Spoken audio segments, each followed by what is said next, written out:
Hello everyone, I am Bhavana and you are watching Bhavana education diary. तो इस video में हम सभी लॉ एंट्रेंस टेस्ट के लिए टॉट के कुछ इंपॉर्टेंट क्वेश्चंस का मॉड्यूल लेके आए हैं। ये हमारी मॉक टेस्ट सीरीज का मॉड्यूल 15 है। अगर आपने इससे पहले के मॉड्यूल नहीं देखे हैं, आप हमारी मॉक टेस्ट सीरीज की प्लेलिस्ट ज़रूर चेक करें। इसके अलावा और भी प्लेलिस्ट हैं जो आपके काम की हैं, उससे चेक करना नहीं भूलिए। तो यहाँ पे वीडियो को स्टार्ट करते हैं। उससे पहले अगर आपने हमारे चैनल को सब्सक्राइब नहीं किया अभी तक तो उसे सब्सक्राइब कीजिए। फर्स्ट क्वेश्चन है, which of the following interest is not protected by the law of tort. इनमें से कौन सा जो इंटरेस्ट है वो लॉ ऑफ टॉर्ट के थ्रू प्रोटेक्ट नहीं किया जाता। Option 1, loss of commercial profit due to competition. Option B, reputation. Option C, physical safety. Option D, peaceful enjoyment of one's land. तो आई होप आपने अपना करेक्ट आंसर मार्क कर लिया होगा। करेक्ट आंसर है loss of commercial profit due to competition. Competition में जो आपको कमर्शियल लॉस होता है, लॉस ऑफ कमर्शियल प्रॉफिट, जो आपको प्रॉफिट होने वाला है, जो आपको उसका लॉस हो जाता है जब, तो यहाँ पे जैसे ग्रामर स्कूल में जब हम देखते हैं तो सेम वही चीज़ें यहाँ पे उसको प्रोटेक्ट नहीं किया जाएगा टॉर्ट में।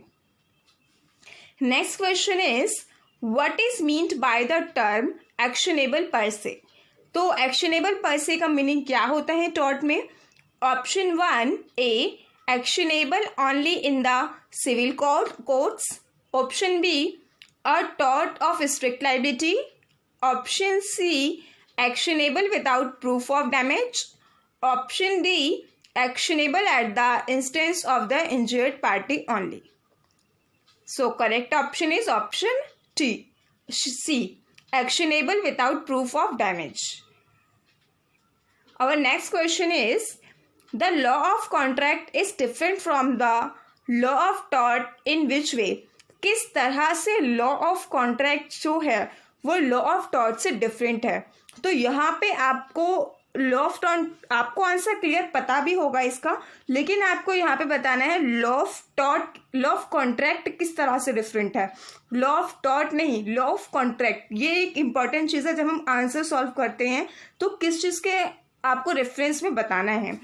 तो ऑप्शन ए है, it is actionable in both the civil and criminal courts. Option B, it generally concern a relationship between two parties only. Option C, contract are always written.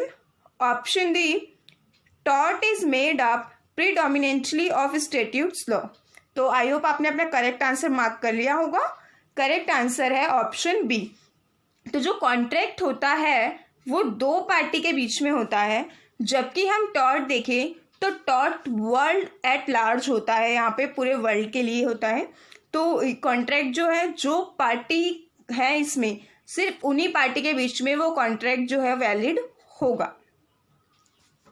Next question is, what is the primary function of the law of tort. Law of tort का यहाँ पे primary function क्या है, सबसे main objective एक तरह से क्या है। Option A, the punishment of a wrong doer. Option B, the clarification of the human rights of parties. Option C, the spreading of losses throughout society. Option D, compensating the claimant। तो यहाँ पे tort का main objective जो है वो compensate करना है Clement को, क्योंकि the punishment of wrong doer ये यहाँ पे इंडियन पीनल कोड इस टाइप के लॉज में है, और तो ये थोड़ा सा डिफरेंट है।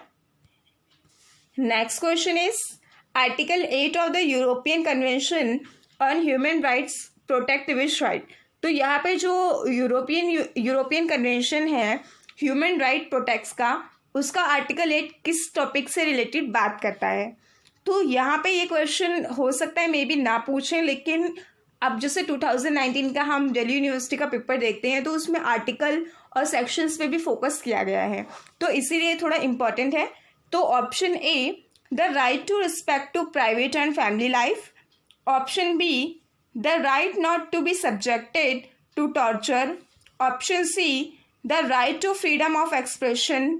Option D, The right to freedom of religion. So correct answer is answer A.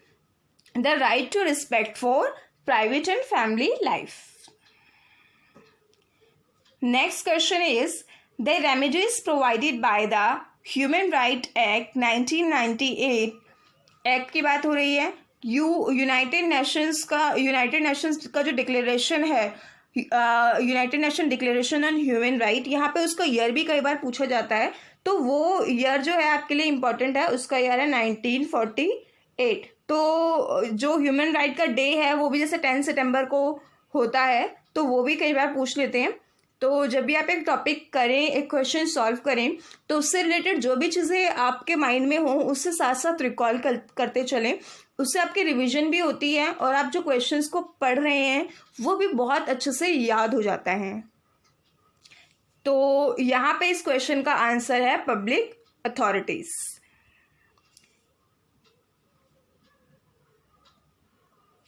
Next question is which of the following groups is required by the law to be insured. तो इसमें से कौन सा group है जिसे law क्या करता है, इंश्योर्ड करता है, जिसको जरूरत होती है, required by law to be insured. Option A home owners, option B parents of children under 10, option C employers, option D all public authorities. So the correct option is option C employers. Next question is which of the following is not an objective of the law of tort. इसमें से कौन सा law of tort का objective नहीं है, not important है, नहीं है. तो option A deterrence, option B imposition of moral blame, option C compensation, option D corrective justice.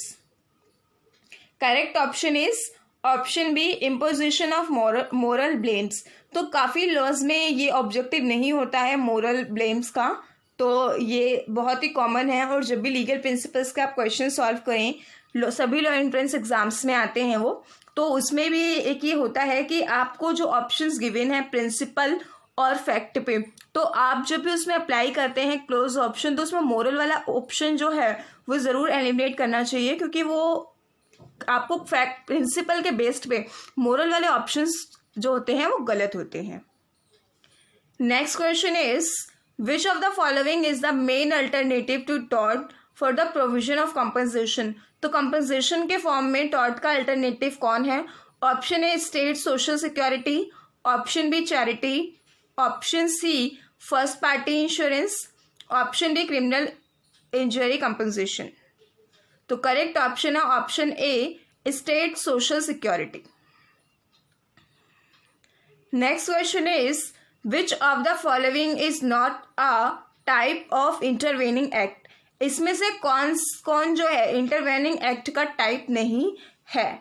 Option A an act of the claimant, option B an act of the defendant, option C a natural event, option D an act of the third party.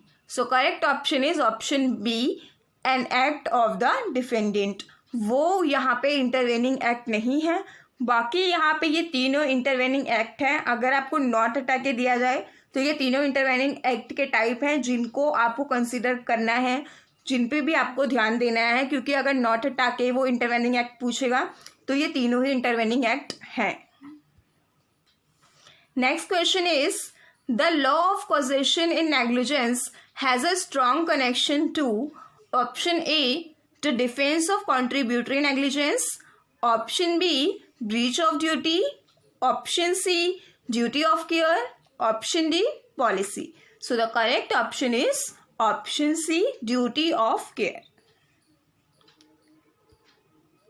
Next question is breach of duty क्या है.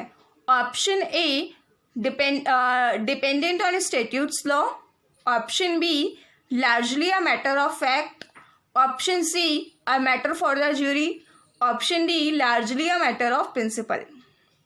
So the correct option is option B largely a matter of fact.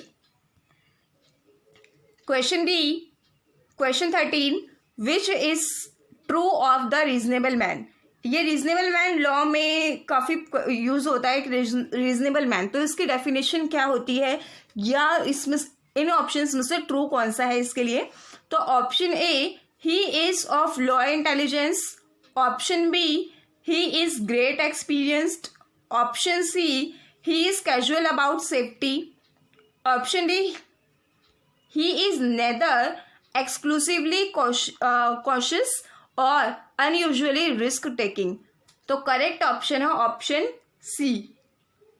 Option D, he is neither expressively cautious और unusually risk taking।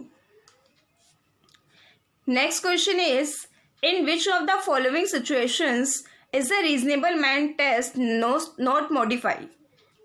Option A, an elderly defendant. Option B, a skilled defendant. Option C, a very ill defendant. Option D, a child defendant। तो यहाँ पे correct option है option A, an elderly defendant। Next question is, the effect of the application of res ipsa loquitur is। तो यहाँ पे race ipsa लोक्यूटर का maxim का meaning भी पूछा जाता है।